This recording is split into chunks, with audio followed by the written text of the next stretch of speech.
ایک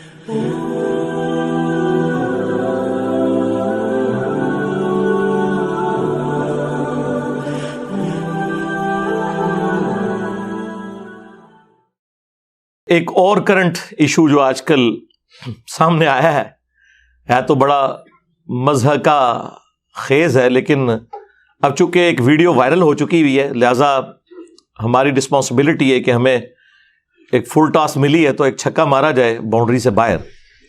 وہ پیر شلوار شاہ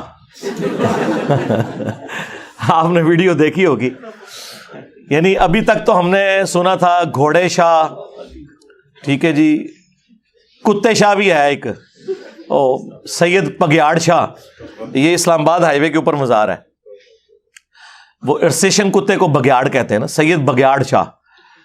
کاں والی سرکار بھی تسی سنیا سی، بلیاں والی سرکار بھی، ٹھیک ہے جی، اور اب یہ شلوار شاہ، پیر شلوار شاہ سرکار۔ کچھ بھی ہو سکتا ہے جی، پاکستان کے اندر تو آپ کچھ بھی ایکسپیکٹ کریں، جب جہالت ہوگی تو آپ کے سامنے یہ ساری چیزیں آئیں گی۔ تو وہ ویڈیو آپ دیکھیں، اس ویڈیو کے اندر باقاعدہ یعنی ایک مزار کے اوپر سینکڑوں کی تعداد میں مختلف کلرز کی شلواریں لٹکی ہوئی ہیں درخت کے اوپر، یعنی ٹاکیاں تو ہم نے دیکھی ہیں مختلف مزارات کے اوپر، وہ تو چلے کوئی بندہ لے کے جاتا ہے، شلواریں۔ اور وہ جو بندہ ویڈیو ریکارڈ کروا رہا ہے وہ کہہ رہا ہے کہ اس کے بارے میں لوگوں کا عقیدہ یہ ہے کہ جس کی کوئی منت یا مراد پوری نہ ہوتی ہو تو وہ شخص جو شلوار پہن کے آیا ہوا ہے نا وہ اتار کے وہاں لٹکائے گا، اور ساتھ کوئی ریزرو شلوار بھی نہیں لے کے آنی۔ السلام علیکم ورحمۃ اللہ وبرکاتہ۔ دوستوں، میں ابھی موجود ہوں پیر شلوار شاہ کے پاس، تو آپ دیکھ سکتے ہیں، دیکھیں ساری شلواریں ٹنگی ہوئی ہیں کے اوپر ایک قبر بنی ہوئی ہے جس میں کسی نے آگ بھی لگائی ہے، اور یہاں آپ کو کیمرہ میں دکھا سکتے ہیں، دیکھیں یہ ساری شلواریں اوپر بھی ٹنگی ہوئی ہیں شلواریں۔ لوگ کہا جاتا ہے کہ جو جس کی بھی مراد اگر پوری کرانی ہو تو وہ یہاں پہ اپنی شلوار اتار کے لگا دے، اور دوسری شلوار لانا بھی منع ہے سختی سے، تو آپ کی مراد پوری ہو جائے گی۔ تو دیکھیں آپ دنیا کس طرف جا رہی ہے اور کون سی ترقی میں جا رہی ہے، اور ہم مسلمان دیکھیں کہاں پہ پھنسے ہوئے ہیں ان چیزوں میں۔ دیکھیں ساری شلواریں لگی ہوئی ہیں، ہاں پتہ نہیں کیا سسٹم ہے، اللہ معاف فرمائے، سب کو ہدایت عطا فرمائے۔ ہم اس وقت موجود ہیں سلوار شاہ بابا کی مزار پہ، جہاں کوئی بھی پریشانی ہو ادھر آپ آ سکتے ہو، سلوار اتار کے آپ اپنی مشکل کو آسان کر سکتے ہو۔ یہ آپ دیکھ سکتے ہو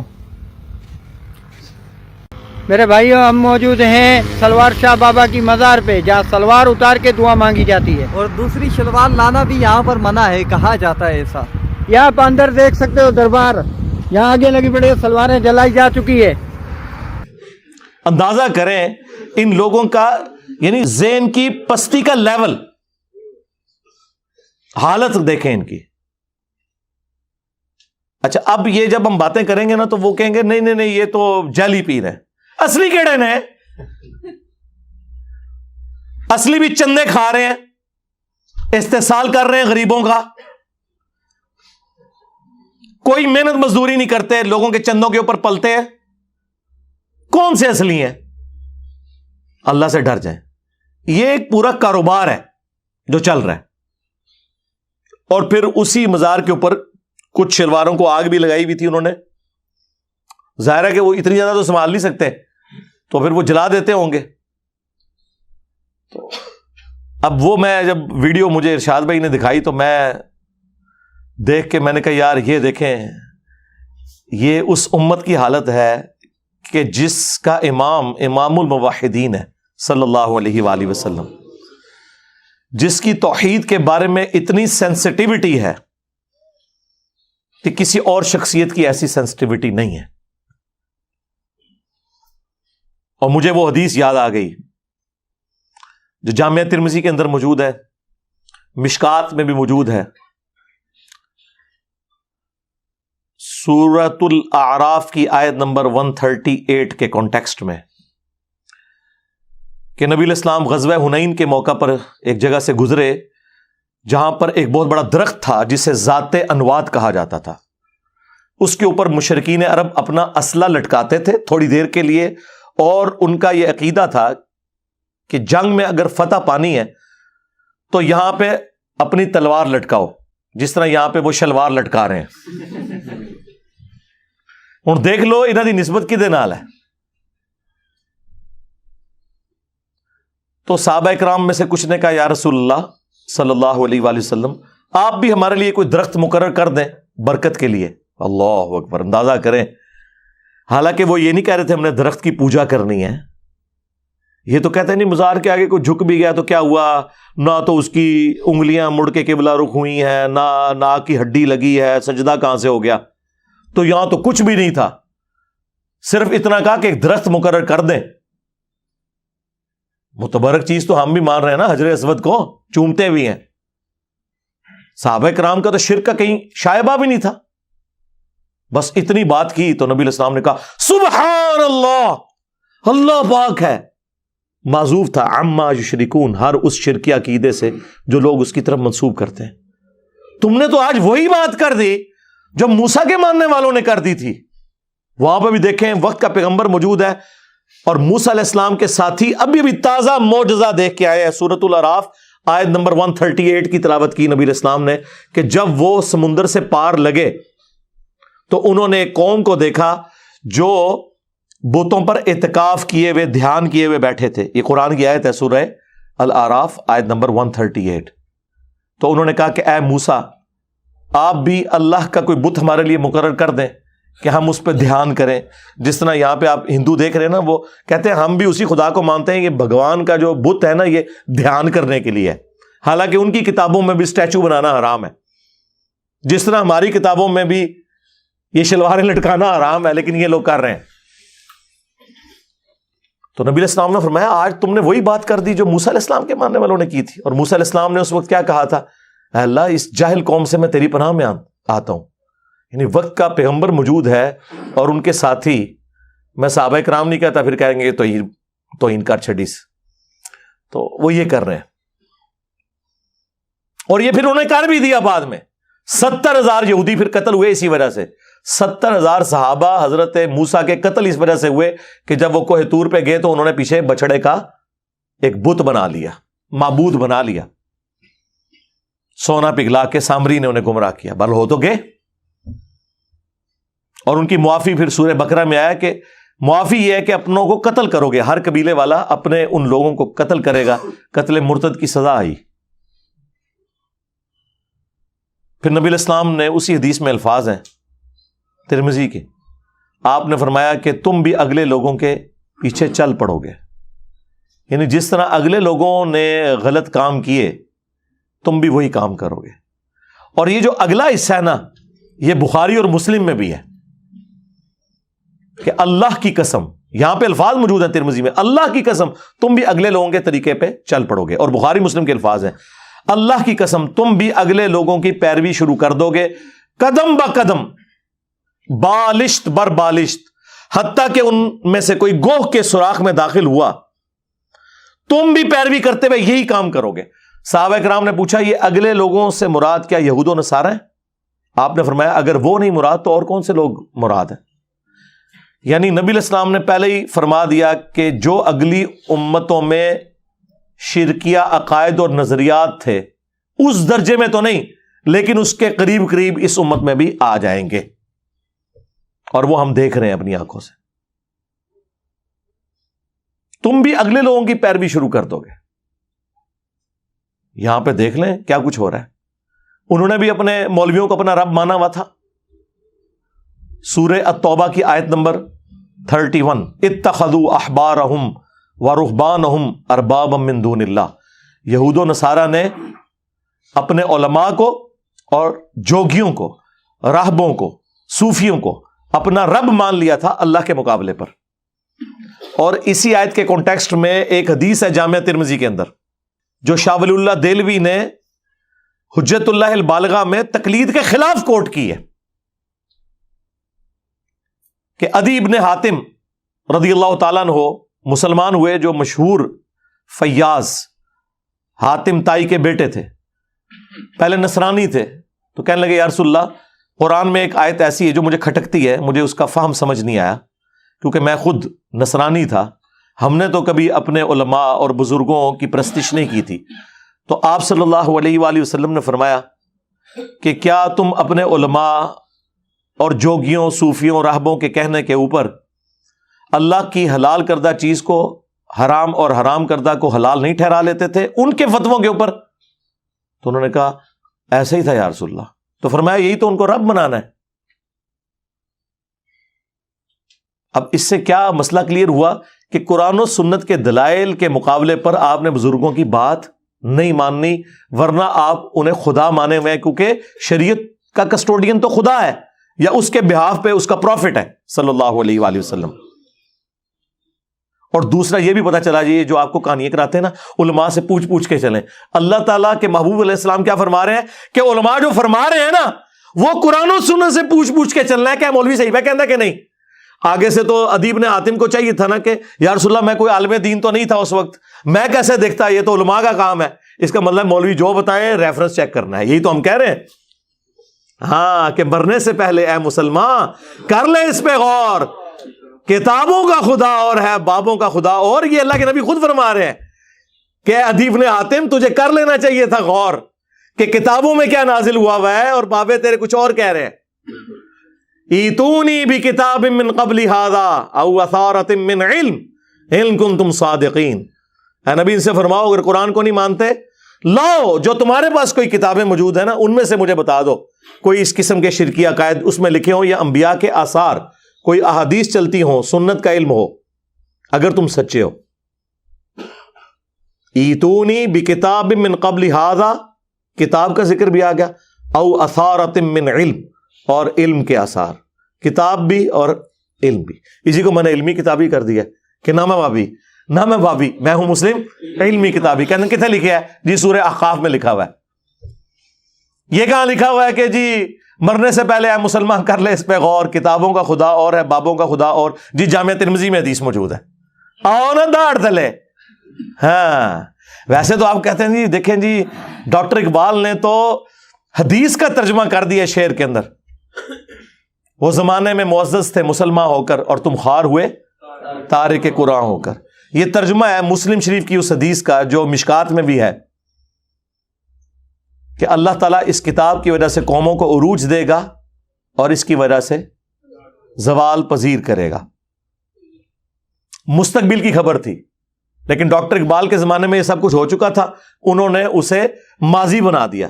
وہ زمانے میں معزز تھے مسلمان ہو کر, تم خوار ہوئے تارک قرآن ہو کر.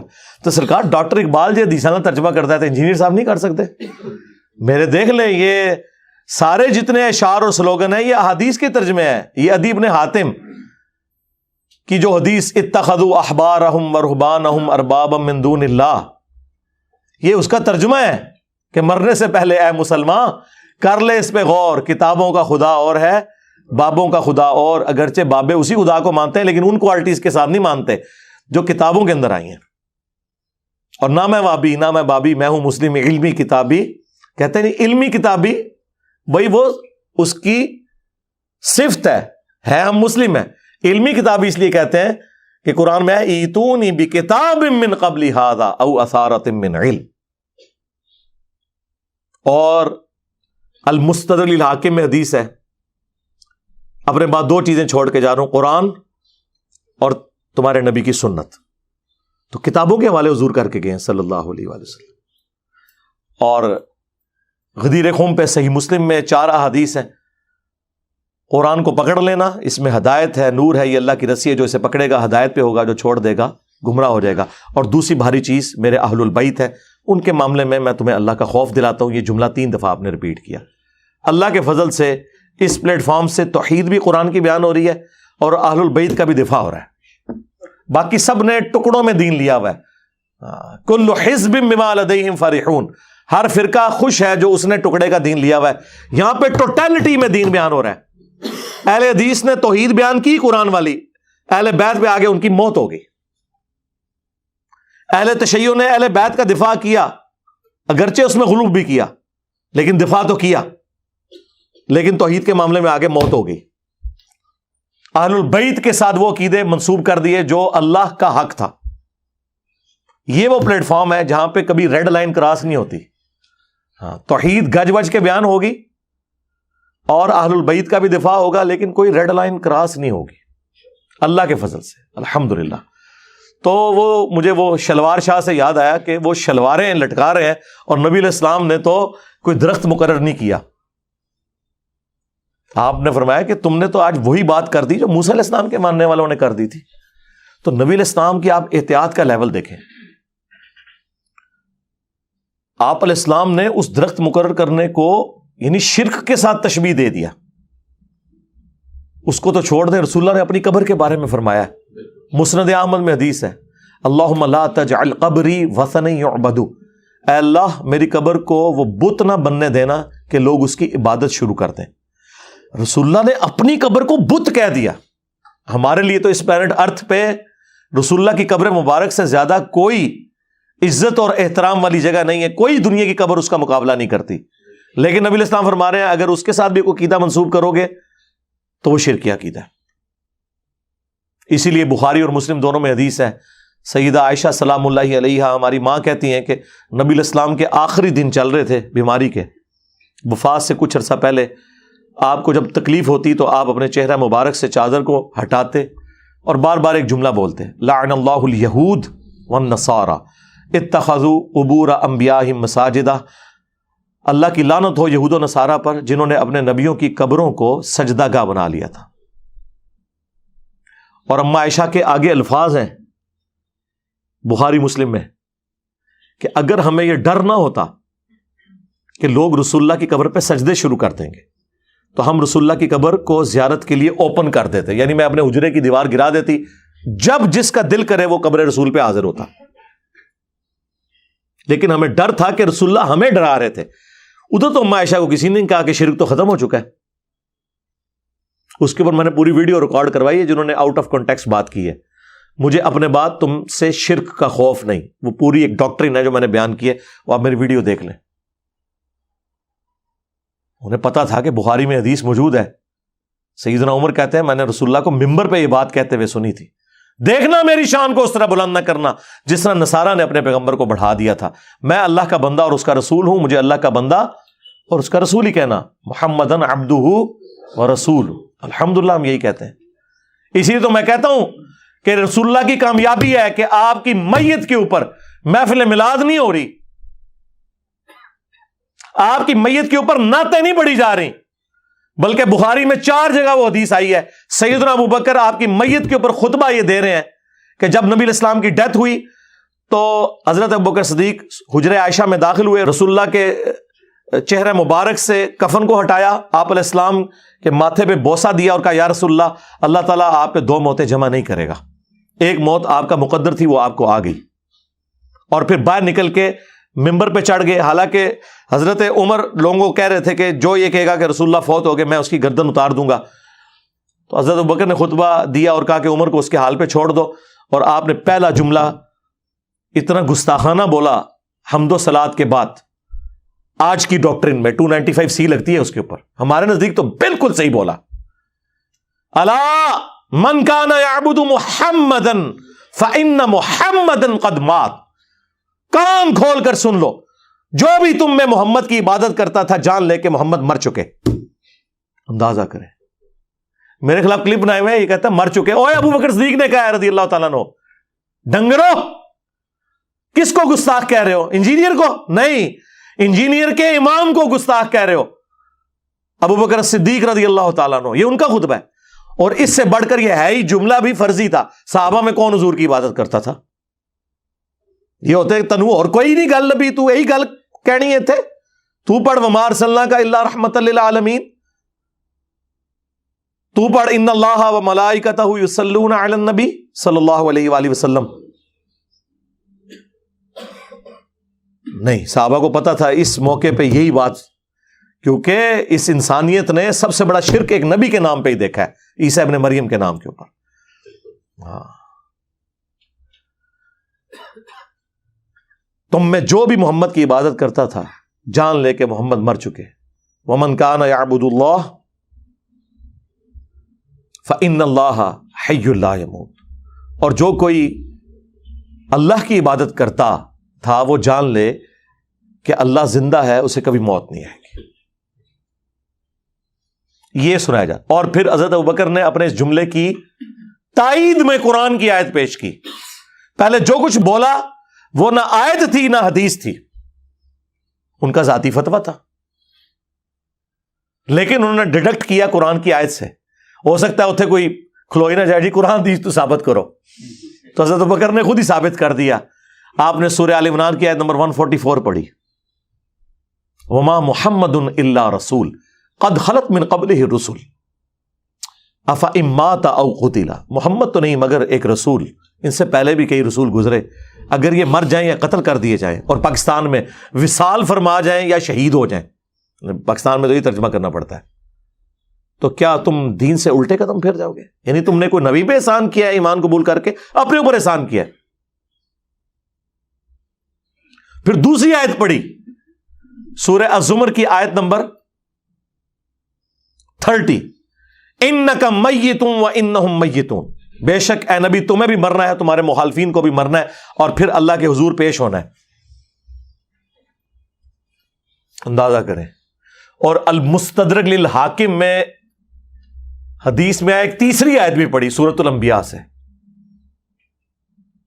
اس میں بھی اس بات کا ذکر موجود تھا کہ اگر رسول اللہ کو موت آئے گی تو آپ کے مخالفین کو بھی موت آ جائے گی. اندازہ کریں کہ صحابہ اکرام قرآن کی آیات میں سے ڈھونڈ ڈھونڈ کے کتنی گستاخیاں تلاش کرتے تھے، نعوذ باللہ. یہ تو یہی کہتے ہیں نا، آپ بریلویت کے کلچر کو سمجھتے ہیں، کیونکہ میں خود بھی بریلوی رہا ہوں، مجھے پتا ہے. اور اما عائشہ دیکھیں، وہ کہہ رہی ہیں اگر یہ ڈر نہ ہوتا کہ لوگ سجدے شروع کر دیں گے، ہم رسول اللہ کی قبر مبارک کو زیارت کے لیے اوپن چھوڑ دیتے. ایک اور حدیث ہے بخاری اور مسلم دونوں میں، اما عائشہ ہی اس کی راویہ ہیں، وہ کہتی ہیں کہ رسول اللہ کی بیماری کے دن چل رہے تھے اور آپ کی 2 بیویاں وہاں پہ موجود تھیں، یعنی 3 بیویاں اکٹھی ہیں، سیدہ ام حبیبہ اور ام سلمہ، اور وہ آپس میں بات کرنا شروع ہو گئی. اور یہ دونوں سینئر اصحاب میں سے ہیں اس حوالے سے کہ دونوں نے ہجرت حبشہ بھی کی ہوئی ہے، جو ہجرت مدینہ سے بھی پہلے کی تھی. تو وہ ذکر کر رہی تھی کہ جب ہم حبشہ ہجرت کر کے گئے تھے تو بخاری مسلم کے الفاظ ہیں، ام سلمہ اور ام حبیبہ آپس میں یہ بات کر رہی تھی کہ وہاں ہم نے ماریا نام کا ایک گرجا دیکھا تھا جس میں تصویریں لٹکی ہوئی تھی، اور نبی علیہ السلام تکلیف کی وجہ سے لیٹے ہوئے تھے. آپ اس بیماری کے عالم میں بھی اٹھ گئے. آپ نے کہا ان میں یہی تو خرابی تھی کہ جب ان میں کوئی نبی یا نیک آدمی فوت ہو جاتا تھا وہ اس کی قبر کے اوپر تصویریں لٹکا دیتے تھے اور وہاں پہ سجدے شروع کر دیتے تھے. قیامت کے دن یہ لوگ بدترین مخلوق بن کے ابھریں گے. اللہ اکبر. آپ کو یہ نہ سمجھے یہ اگلے لوگوں کی بات ہے، نہیں. اب وہ حدیث جو میں نے پہلے بیان کی بخاری مسلم کی وہ دوبارہ یاد کر لیں. تم بھی اگلے لوگوں کے پیچھے چل پڑو گے قدم با قدم، بالشت بر بالشت، حتیٰ کہ ان میں سے کوئی گوہ کے سوراخ میں داخل ہوا تم بھی یہی کام کرو گے. اور پوچھا گیا اگلے لوگ کیا یہود و نصارہ ہیں؟ فرمایا وہی تو ہیں. اور اس کو یہ ہمارے ڈاکٹر اشرف جلالی صاحب توحید کے نام کے اوپر شرکیہ کانفرنس کرتے ہیں ہر سال. وہ کہتے ہیں یہ فیشن کے بارے میں نہ، پرانیاں گلاں، پرانے بہانے، پرانے دھوکے. ترمذی میں اس کا شان ارشاد موجود ہے. کس موقع پہ حضور نے کہا؟ فیشن کے اوپر نہیں کہا، شرکی ایکٹیویٹی پہ کہا. جب صحابہ نے کہا آپ بھی ہمارے لیے ایک درخت مقرر کر دیں جہاں پہ ہم برکت کے لیے اسلحہ لٹکائیں، تو آپ نے فرمایا تم نے وہی بات کی ہے جو موسیٰ کے ماننے والوں نے کی تھی. سورۃ الاعراف آیت نمبر 138 کہ خدا کا بت مقرر کرتے ہیں. کسی صحابی نے نہیں کہا کہ درخت تو ہم برکت کے لیے مانگ رہے ہیں، کوئی پوجنے کے لیے نہیں مانگ رہے، کوئی ہم نے اسٹیچو نہیں اللہ کا بنایا، آپ اس کو اس سے کیوں کمپیئر کر رہے ہیں؟ کس کی جرت تھی امام الموحدین کے سامنے بولتا صلی اللہ علیہ وآلہ وسلم. صحیح مسلم میں حدیث ہے، نبی علیہ السلام نے اپنی وفات سے 5 دن پہلے کہا، آپ علیہ السلام نے فرمایا خبردار میں تمہیں ڈراتا ہوں اس بات سے کہ اگلے لوگوں میں سے جب انبیاء یا نیک بندے فوت ہو جاتے تھے لوگ اس کی قبروں پہ سجدے شروع کر دیتے تھے. یہ کام تم نہ کرنا. اور یہ جندب رضی اللہ تعالیٰ عنہ کے الفاظ ہیں کہ یہ آپ نے اپنی وفات سے 5 دن پہلے یہ بات کہی تھی. یار جو شخص اتنا سینسٹیو ہو اس کے ماننے والی امت اس کی قبر مبارک کو تو چھوڑ دیں, دنیا میں جہاں کوئی قبر نظر آئے اس کے ساتھ اس قسم کے عقیدے وابستہ کرنا شروع کر دیں. تو نبی علیہ السلام نے تو اپنا حق ادا کر دیا ہے, اور کیا کرتے ہیں حضور, اس سے بڑھ کے اور کیا کرتے ہیں امت کو یقین دلانے کے لیے کہ ڈر جاؤ. ابو داؤد میں حدیث ہے, میری قبر پہ میلہ نہ لگانا, دنیا کے کسی بھی حصے میں تم ہوگے اللہ تعالیٰ تمہارا درود میرے تک پہنچا دے گا. اللہم صلی علی محمد وعلی آل محمد. درود پڑھنے کے لیے بھی میلہ نہ لگانا. ویسے تو درود پڑھنا, وہاں پہ سلام عرض کرنا, اس پلانٹ ارتھ کی سب سے بڑی نیکی نفلی عبادات میں اگر کوئی ہے تو قبر رسول کی حاضری ہے. لیکن حضور نے کہا وہاں پہ بھی میلہ نہیں لگانا, بس سلام عرض کرو اور چلے جاؤ. وہ 4 کتابوں میں صحیح سند کے ساتھ ہے, المصنف ابن ابی شیبہ میں, سنن کبریٰ البیہقی میں, فضل الصلاۃ علی النبی میں, الموطأ امام مالک میں. عبداللہ بن عمر جب بھی سفر پہ جاتے یا واپس آتے تو مسجد نبوی میں 2 نفل پڑھتے اور قبر رسول پہ آ کے عرض کرتے, السلام علیکہ یا رسول اللہ, السلام علیکہ یا ابا بکر, السلام علیکہ یا عمر. یعنی وہ تینوں قبروں پہ جاتے, اے اللہ کے رسول آپ پہ سلام ہو, اے ابو بکر آپ پہ سلام ہو, اے عمر آپ پہ سلام ہو, ایک روایت میں ہے یا ابتا, اے میرے باپ آپ پہ سلام ہو. تو وہ اپنی جگہ وہ فضیلت ہے قبر رسول کی حاضری, کوئی شک نہیں ہے. لیکن اس قبر کے ساتھ اس طرح کے عقیدے وابستہ کرنا, آپ مجھے بتائیں اگر قبر رسول کا یہ سٹیٹس ہے کہ آپ نے کوئی عقیدہ وابستہ نہیں کرنا, باقی قبریں تو شاہی کوئی نہیں. ٹھیک ہے, اے جملہ ہر جگہ فٹ ہونا جے کہ میرے نبی سا ہے ہی کوئی نہیں, تیرے بابے تھے شاہی کوئی نہیں. ہاں جی, قبر رسول سا ہے ہی کوئی نہیں, تیرے مزار تھے شاہی کوئی نہیں. ٹھیک ہے کہ نہیں, ہر جگہ یہ فٹ ہوتی ہے بات. تو نبی علیہ السلام کے ساتھ اپنا رشتہ مضبوط کریں جنہوں نے آپ کے کام آنا ہے قیامت کے دن انشاءاللہ تعالی. شفاعت کے ہم نے حقدار ہونا ہے اگر نبی علیہ السلام کی سچی پیروی کی. صلو علی محمد وآل محمد, اللہم صلی علی محمد وعلی آل محمد واصحاب محمد وازواج محمد وامت محمد اجمعین الی یوم الدین, آمین.